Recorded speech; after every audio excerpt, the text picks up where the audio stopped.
আসসালামু আলাইকুম। আশা করি আপনারা ভালো আছেন। আলহামদুলিল্লাহ আমিও ভালো আছি, আর আমার কোয়েল পাখিগুলিও আলহামদুলিল্লাহ সুস্থ আছে। আর এই কোয়েল পাখিগুলো সেই ছোট কোয়েল পাখিগুলা যেগুলো আর কি ওই যে ছোট থাকতে নিয়ে আসছিলাম, ওইগুলা জিরো বাচ্চা। তো এরা এখন রেগুলার ডিম দিতেছে। আর এদের থেকে আমি প্রথম ডিম পাইছিলাম 44 দিনে প্রথম ডিম পাইছিলাম। আর আজকে 56 দিন। এখন মোটামুটি খুবই রানিং হয়েছে ডিম পাড়া। প্রতিদিন আমি 80%-এর মতো ডিম পাইতেছি। এখানে মুরগি ছিল আপনার 42টা মুরগি ছিল মোট, মানে মেয়ে কোয়েল পাখি। আর ছেলে কোয়েল পাখি রাখছি 11টা। ছেলে কোয়েল পাখি রাখার কারণ হচ্ছে এখান থেকে হচ্ছে আমি বীজ ডিম উৎপাদন করব, সেগুলো আমি ইনকিউবেটরে দিয়ে ফোটাবো, আর সেইগুলো জিরো বাচ্চা আমি সেল করব। নিজের জন্য প্রথমে কিছু রাখবো 500-র মতো বাচ্চা, তারপর এগুলো আমি সেল করে দিব। তো আপনারা যদি কারো জিরো বাচ্চা লাগে তাহলে ডেসক্রিপশন বক্সে নাম্বার দেওয়া থাকবে, একটু কল দিন। আর যদি আপনারা আর একটু বড় করে নিতে চান, লাইক 10 দিন বা 20 দিনের করে নিতে চান, তাহলে সেটা আমি দিতে পারবো। সেজন্য আমার সাথে আগে যোগাযোগ করতে হবে। ডেসক্রিপশন বক্সে আমার নাম্বারটা দেওয়া থাকবে। আর এখন এদের এই যে লেয়ার 1 খাইতে দিছি, কারণ ডিমের পার্সেন্টেজ ভালো। আর ডিমে আসা আগ পর্যন্ত আমি ওদেরকে একদমই লেয়ার দিই নাই। লেয়ার দিছি ডিম যখন 50% পাইছি, ধরেন 42টা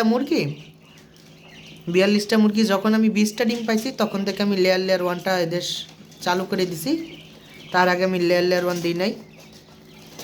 আর আলহামদুলিল্লাহ পাখিগুলো খুবই ভালো আছে। আর ওই যে আগের যে 8টা পাখি ছিল, 6টা মেয়ে আর 2টা ছেলে পাখি, সেগুলো আমি এখানে অ্যাড করে দিছি। মোট আমার 48টা মেয়ে পাখি আছে, আর আছে 13টা ছেলে পাখি। তো বীজ ডিম 100% হওয়ার সম্ভাবনাই বেশি থাকে আর কি, যেহেতু 4টা করে, একটা ছেলের বিপরীতে 4টা মেয়ে পাখি এরকম পড়ছে। তো বাকিটা আল্লাহ ভরসা, যা হয়। আর এখান থেকে আমি প্রথমত বাচ্চা ফোটাবো। এখান থেকে আমি প্রথমত হচ্ছে একসাথে 600 বা 700 ডিম আমি ইনকিউবেটরে দিব, আমার যে ইনকিউবেটরটা আছে ওইটাতে। আর ওইখান থেকে যতগুলি বাচ্চা ফুটবে সবগুলো আমি আর কি পালবো, পেলে নিজের জন্যই রাখবো। ওইগুলা থেকে হচ্ছে আমি ডিম বেচবো, ডিম পাড়ার জন্য মূলত ওইগুলা রাখছি।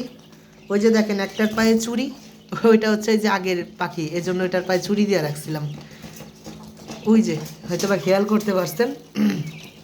আগের পাখি বলতে ওই যে যে 6টা ফিমেল ছিল, সেইগুলোর ভিতরে একটা আরও আছে, ভিতরে সবগুলাই আছে। আর আলহামদুলিল্লাহ পাখিগুলি খুবই সুস্থ আছে। আর এদেরকে এখন আমি খাইতে, মানে ওষুধ হিসেবে খাইতে দিতেছি এগ ফর্মুলা নামে একটা ওষুধ আছে, একমি এগ ফর্মুলা, ওইটা খাইতে দিতেছি। ওইটার ভিতর সব উপকরণগুলি থাকে, যেমন ইসেলও থাকে, AD3 ইও থাকে, পরে আপনার ক্যালপ্লেক্সও থাকে, সব কিছুই থাকে। আর জিঙ্ক হচ্ছে আলাদাভাবে দিই। এই দুইটা ওষুধ আমি দিই মূলত। আমি এক্সট্রাভাবে ইসেল বা ক্যালপ্লেক্স ওই দুইটা কিনি নাই, কেননা আমি ওই একমি এক ফর্মুলার ভিতরে ওই ওষুধের গুণাগুণগুলো ছিল, তাই আমি ওইটাই কিনছি। অনেকগুলা ওষুধের সংমিশ্রণে একমি এক ফর্মুলাটা আর কি তৈরি হয়েছে, বিদায় আমার কাছে ভালো লাগছে জিনিসটা, তাই আমি ওইটাই ইউজ করতেছি। আর এই ছিল আজকের ভিডিও। অনেক দিন পর ভিডিও করলাম। আর প্রথম যেদিন ডিম পারছে আমি খুবই দুঃখিত, আমি ওই ভিডিওটা আপনাদের করে দেখাইতে পারি নাই। অনেকে আমার চ্যানেলটা ফলো করেন, তো অসুস্থতার কারণে মূলত আমি ভিডিওটা করি নাই। যাই হোক, এখন আলহামদুলিল্লাহ সুস্থ আছি। কোয়েল পাখির মতো আমারও ঠান্ডা লাগছিল, তো এখন আলহামদুলিল্লাহ ঠিক আছে। আর আমার জন্য দোয়া করবেন। আর যদি কারোর পাখি লাগে তাহলে অবশ্যই আমার সাথে যোগাযোগ করবেন। আর আমার হোয়াটসঅ্যাপ নাম্বারটা ডিসক্রিপশন বক্সে দেওয়া থাকবে, আপনারা কাইন্ডলি কালেক্ট করে নেবেন। আর একটা কথা, আমার কোয়েল পাখি কিন্তু একদমই ঠুকরি করেনি। জিরো বাচ্চা থেকে এই পর্যন্ত একটা বড় ঠুকরি করে না আমার এই কোয়েল পাখিগুলা, কারণ খুব ভালো ম্যানেজমেন্ট আমি করতে পারছি আলহামদুলিল্লাহ, আল্লাহর অশেষ রহমতে। এই জন্য আর কি ওরা ঠুকরি করেনি। ওদের পশম দেখবেন একবারে সবগুলা কিন্তু অ্যাকুরেট পশম। হয়তোবা দু একটার মাথায় পশম নাও থাকতে পারে, সেটা হচ্ছে যখন পুরুষ কোয়েল পাখিগুলো ম্যাটিং করে তখন হচ্ছে মাথায় ঠোকর দিয়ে করে, সেজন্য আর কি মাথায় পশম নেই দু একটা। এছাড়া আপনি আমার কোয়েল পাখির কোনো খুঁত ধরতে পারবেন না, সবগুলোই ফ্রেশ, কোনো ঠুকরি বা কোনো চামড়া ওঠার কোনো সিন এখানে নেই।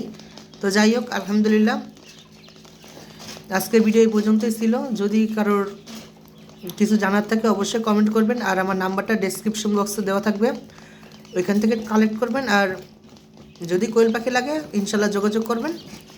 সবাই ভালো থাকবেন, আল্লাহ হাফিজ।